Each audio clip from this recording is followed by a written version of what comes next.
मुंबई दादर का चैत्यभूमि परिसर आज शांत नहीं है। लाखों लोग नंगे पांव, सिर झुकाए, हाथ जोड़कर, नीली पगड़ियां और नीले झंडे उठाए एक ही स्मृति में खड़े हैं। उस महापुरुष की जिसकी देह मिट्टी में मिल गई, पर विचार हमेशा जिंदा रहेंगे। लेकिन यह भीड़, ये आंसू, ये श्रद्धांजलि सभी एक दिन की कहानी नहीं है। इनका आरंभ बहुत पहले से शुरू होता है, उन दिनों से जब बाबा साहेब अपने जीवन की अंतिम लड़ाई लड़ रहे थे, बीमारी से भी, असमानता से भी और समय से भी। 1954 से बाबा साहेब का स्वास्थ्य तेजी से गिर रहा था। डॉक्टरों ने उन्हें आराम करने को कहा था, लेकिन वह ठहरे खुद के नियमों पर चलने वाले मनुष्य हर घंटे को समाज के नाम पर समर्पित कर चुके थे। उनके निजी सचिव नानाजी, जो वर्षों से उनके साथ काम कर रहे थे, अक्सर कहते थे, साहेब थोड़ा आराम कर लीजिए। मेरे पास आराम करने का अधिकार नहीं है नानाजी। बाबा साहेब का जवाब हमेशा यही होता था। उन दिनों वह 3 सबसे बड़ी चीजों पर काम कर रहे थे। पहला, बौद्ध ग्रंथों का संकलन और अनुवाद। दूसरा, बौद्ध धर्म में परिवर्तन के बाद उनके सामाजिक प्रभाव का अध्ययन। और तीसरा, भारत के भविष्य के लिए संविधान में आवश्यक सुधारों का विश्लेषण। हालांकि उनका वजन कम हो रहा था, सांस फूलने लगी थी, रात में नींद पूरी नहीं होती थी, पर काम रुकता नहीं था। दिल्ली में रहते हुए बाबा साहेब का जीवन और अधिक तनावपूर्ण हो गया था। राजनीतिक विरोध बढ़ रहा था, उनके कई विचारों को गलत समझा जा रहा था। उनकी किताब द बुद्धिस्ट एंड हिज धम्मा लगभग पूरे होने के बावजूद अटक गई थी, क्योंकि वह चाहते थे कि हर वाक्य दुनिया के सामने सटीक और सर्वोत्तम रूप में आए। एक दिन राजेंद्र प्रसाद से उनकी लंबी बहस हो गई थी। संविधान संशोधन पर सरकार और बाबा साहेब के विचारों में बड़ा मतभेद था। बहस के बाद उन्होंने साहब से कहा, डॉक्टर साहब, आप कुछ समय अपने स्वास्थ्य के लिए भी निकालिए। बाबा साहेब गंभीर होकर बोले, जब तक मेरी सांस चल रही है, मेरा एक एक पल समाज और देश का है। नवंबर 1956 में बाबा साहेब ने दिल्ली छोड़ने का निर्णय लिया। उनकी तबीयत और बिगड़ गई थी, फेफड़ों का दर्द बढ़ गया था। डॉक्टरों ने उन्हें समुद्र के करीब रहने की सलाह दी। ऐसे में मुंबई सबसे उपयुक्त थी। मुंबई के अलिप्त माहौल में शायद उन्हें कुछ शांति मिलती, लेकिन यहाँ भी लोग रोज मिलने आते। कोई अपने बच्चे की पढ़ाई के लिए सलाह लेने, कोई अन्याय के खिलाफ लड़ने की ताकत पाने, कोई बस उनके दर्शन के लिए। एक दिन नीले कपड़े पहने एक बूढ़ी महिला आई। उसने उनके पैरों को छूकर कहा, बाबा साहेब तुम असतात म्हणून आम्ही जगतो।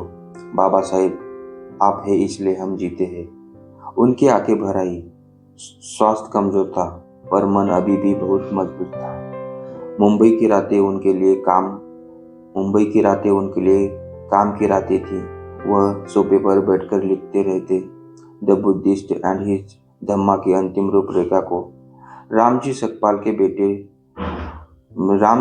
के बेटे से लेकर संविधान निर्माता बनने तक का सफर उनका मन बार बार अतीत में जाकर सोचता, क्या मैंने समाज को वह सब दे दिया जिसे मैं देना चाहता था?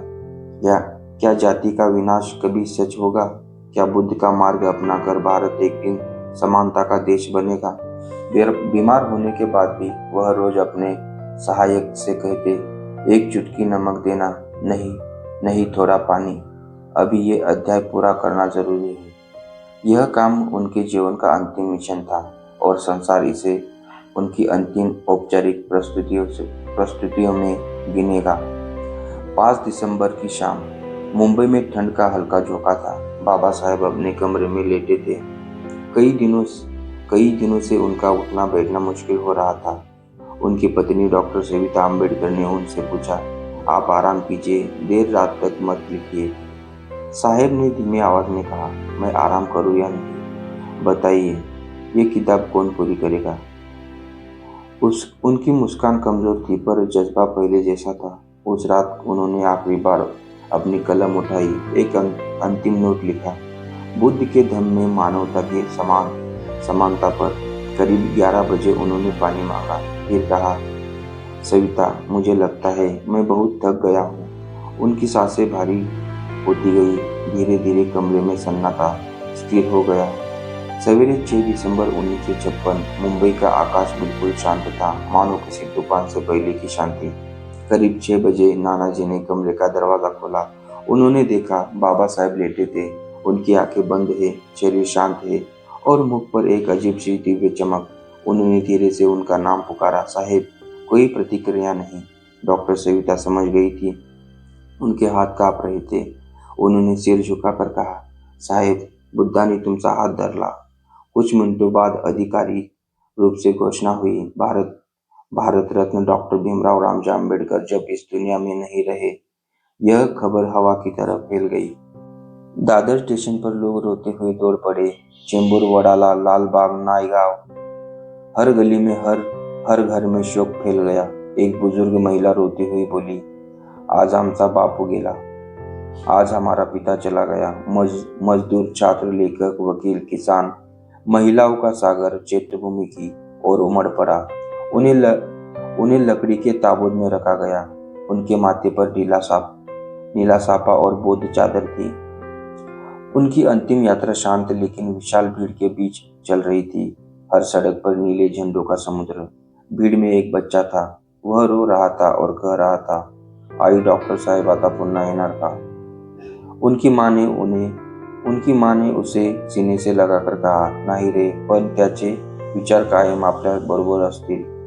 6 दिसंबर की शाम बौद्ध रीति से उनका अंतिम संस्कार हुआ। बुद्धम शरणम गच्छामि की ध्वनि से मुंबई की हवा भर उठी। दूर दराज के गांवों में और शहरों में भी जब खबर पहुंची, लोगों की आंखों में आंसू निकल पड़े। कई लोगों के लिए वह सिर्फ नेता नहीं थे, वह उनका जीवन, उनकी आशा, उनकी प्रेरणा थे। एक दलित मजदूर अपने बेटे से कह रहा था, बाबासाहेब नसते तर आंब्याच्या झाडावर बसून आम्ही आज ही सावली बघत बसलो असतो। 6 दिसंबर 1956 ने भारत को एक भारी शोक दिया, लेकिन बाबा साहेब का निधन अंत नहीं था। यह उनके विचारों का अमरत्व था। उनके संघर्ष ने भारत को संविधान दिया। उनकी सोच ने करोड़ों को मानवता का मार्ग दिया। उनके धम्म ने दुनिया को समानता का रास्ता दिया। महापरिनिर्वाण का अर्थ है शरीर का अंत, लेकिन विचारों का अमरत्व, और बाबा साहेब ने यह सिद्ध कर दिया।